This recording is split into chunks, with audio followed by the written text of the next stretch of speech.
Hi, my name's Megan and welcome to the channel. On this channel, I create a lot of content about Vietnam, and it is one of the few countries that I find myself going back to year after year. But you may have noticed that Vietnam actually gets a lot of hate. People seem to love it or hate it, and many well-known travel bloggers talk about negative experiences that they've had in the country. In today's video, I'll be covering 10 things that either frustrated me, left me feeling pretty uncomfortable, or downright scared me on my first time in Vietnam.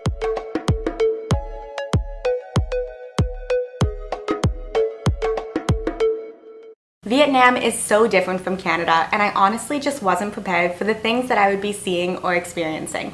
The first major adjustment was getting used to walking around the city and then also being comfortable inside of a car or on the back of a motorbike taxi. It looks like absolute chaos with bikes on the sidewalk, cars driving on both sides of the roads. Honestly, it can be very scary if you didn't grow up with it. I was also aware of the high number of accidents, many of which were caused by foreigners that are renting bikes without any riding experience or even on foot crossing the streets and then hesitating. The sidewalks were not very walkable with people driving on them or because of unfinished construction or even large potholes. I saw many people that would be texting while they're driving, and then there was also a lot of drunk driving. It's quite scary to see the state of some of the locals and other tourists that would be getting on their bikes and driving home after a night of drinking. Which brings me right into my next point, which is that there is a heavy drinking culture in Vietnam. The drinking culture turned me off not just because of the driving, but also just in general.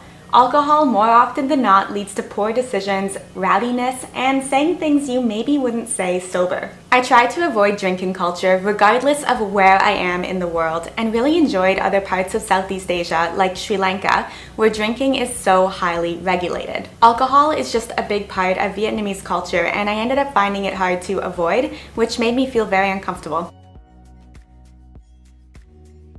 When I first moved to Vietnam, I also struggled with getting settled in and then finding a place to live. Many of the apartments I was viewing were low quality. There was a heck of a lot of paperwork involved in actually moving in, and then there was a significant language barrier to overcome. Quick disclaimer here. I understand that the problem is not that the Vietnamese didn't speak English, but that I went to Vietnam without speaking Vietnamese. Regardless of this, there was a significant language barrier that ended up impacting my experience there as a tourist. This, along with pretty much everything on this list of 10 things, is a me problem. The same way that if someone from Vietnam came to Canada, crossed the street, and then ended up getting fined for jaywalking because they didn't cross the road at a designated crosswalk. It's not a problem with Canada, but it is something that would impact that tourist experience. So if you find yourself at this point of the video feeling frustrated by the points I've given so far, you are not going to like the rest of this video, so please save yourself some frustration and just click off now. The combination of the language barrier and then the apartments I was viewing being quite low quality, or some of them still under construction. There's a lot of construction. That's something that has not changed in Da Nang, but it all made it very difficult to find a place and just move in and be settled in. My biggest mistake when looking for an apartment in Da Nang was comparing it back to how simple the process had been when I was in Chiang Mai. Here I now had this language barrier. I was faced with a lot of paperwork, much of which I did not understand, and then also had to put a full month of rent in a cash deposit to the landlord prior to making any rental. It all just felt unnecessarily complex. If you've been to Da Nang recently, you'll know that the language barrier is much less of a concern, but I swear, it was very different 3 years ago. The next thing on my list that I struggled with when I first moved to Da Nang was something I was expecting and was warned about, but didn't quite realize the extent of. That would be the noise. It's never a dull moment. The bar and the karaoke scene is hopping all night, and the motorbikes are also on the move 24/7. Loud music from restaurants as well as residential homes, constant honking, cheering, yelling in conversation.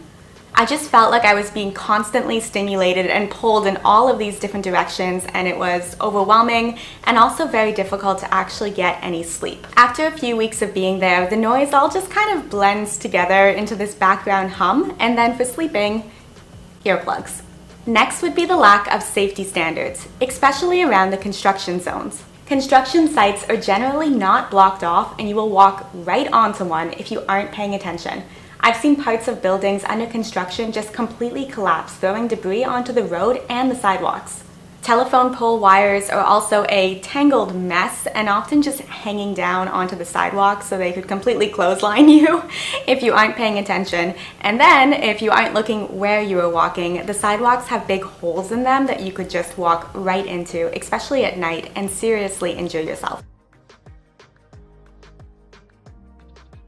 I don't want to be offensive with this next point, so I'm going to tread lightly here.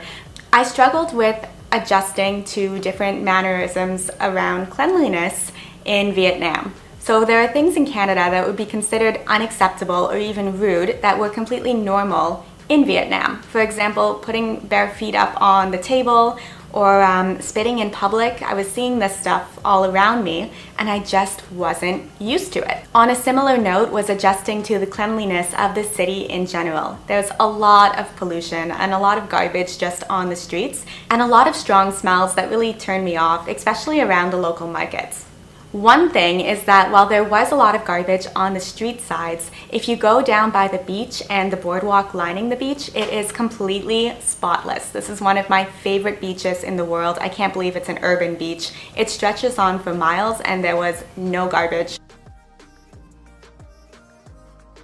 Something else I wasn't prepared for and found difficult to see was the treatment of animals. It's not uncommon to see many live animals, from chickens to dogs, in tiny little cages thrown on the back of a motorbike. Also, cutting and gutting of animals in preparation to eat them was just publicly out on the street. Now, I spent a summer in Canada working on a chicken farm out west, so I know that we do the same thing and our treatment of animals is not much better than this, but the difference is that it's out of sight. In Vietnam, it's happening so publicly.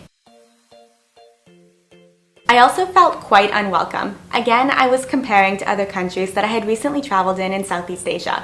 In Sri Lanka, in Myanmar, in Thailand, I was always greeted with a smile and everyone was so friendly. Whether it was genuine or not, I felt very welcome.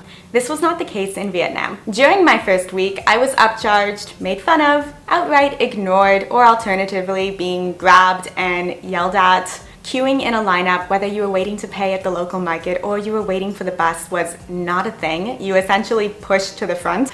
I definitely had a victim mentality at the beginning with this like, oh, woe is me, why do they hate me, why are they all treating me this way? It really wasn't about me at all. And if I went into every negotiation or every lineup with my Canadian mentality where if I'm within 2 feet of someone's vicinity, I'm apologizing to them. Oh, excuse me, oh, pardon, sorry, I'm just not gonna get anywhere. I also felt like I had to be constantly on guard for petty crime, theft, and then even harassment. Vietnam is not somewhere where you walk down the sidewalk texting on your phone. I've had several friends that have had their phones grabbed right out of their hands, or even women that have had their purses cut and then stolen by a drive-by motorbike. Pickpocketing is also a problem, and then I also experienced harassment from a drive-by motorbiker on multiple occasions. For all I know, it could have been another foreigner that was on the motorbike. Either way, it still added a negative to what I was considering to be a rough start to my trip. And then beyond petty theft, there are some pretty big tourist scams to look out for. Any destination, especially a tourist destination, is going to have scams. I did a whole video about common scams to look out for, many of which I either experienced myself or knew people that experienced them. One weekend, I was ready to pack my bags and leave. 3 weeks in, I was absolutely loving it. And here I am, 3 years later, still going back there and having made some of the best local connections out of anywhere that I have ever traveled to. I'd love to know in the comments below if you have ever had a bad first impression of a new destination, whether it was from your own lack of planning or maybe your personality just not really jiving with the culture of that location, which is totally fine. Thank you so much for watching. Don't forget to give this video a thumbs up, and I hope to catch you down in the comment section, as well as back here again for another video next week. Have a good one. Bye.